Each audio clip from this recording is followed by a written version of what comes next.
parliamo un po' dei tuoi clienti, come vedono i tuoi piatti, questo lato appunto, questo bilanciamento tra il lato artistico del piatto, bellezza e qualità invece anche nel gusto. Come... No, non posso negarti che fino adesso ho avuto sempre comunque continue conferme anche da parte dei nostri clienti che apprezzano sia la parte visiva che gustativa, no?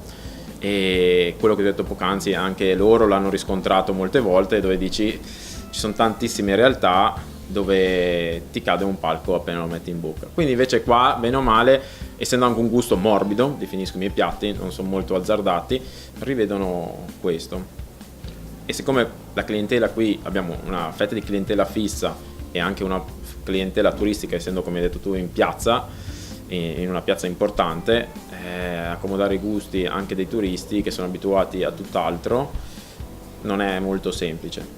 Sì, bisogna in qualche modo confrontarsi, come dicevo prima, nei piatti e nella clientela abbiamo sicuramente una clientela locale e internazionale. Quindi effettivamente bisogna anche certe volte saper accontentare una clientela internazionale dove un gusto magari locale potrebbe essere per loro un po' difficile da capire. Ecco. Esatto. Quindi tu li aiuti in questo. Esatto, torno a ripetere, la salsa peverada ha un gusto particolare, capito?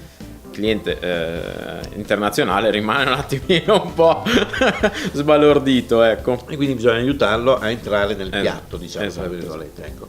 Siamo lì da un dolce, poi mi hai parlato di questa faraona.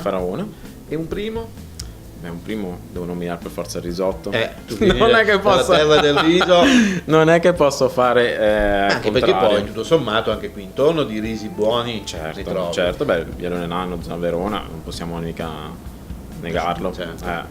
Però ovviamente. E quindi i risi stagionali, quelli un po' esatto. con l'asparago piuttosto che adesso fra un po' incomincerà l'asparago, erbette selvatiche. Dovremmo metterci in moto per studiare qualcosa di particolare. Allora ci chiamerai così vi faremo vedere in diretta un risotto. Un risotto?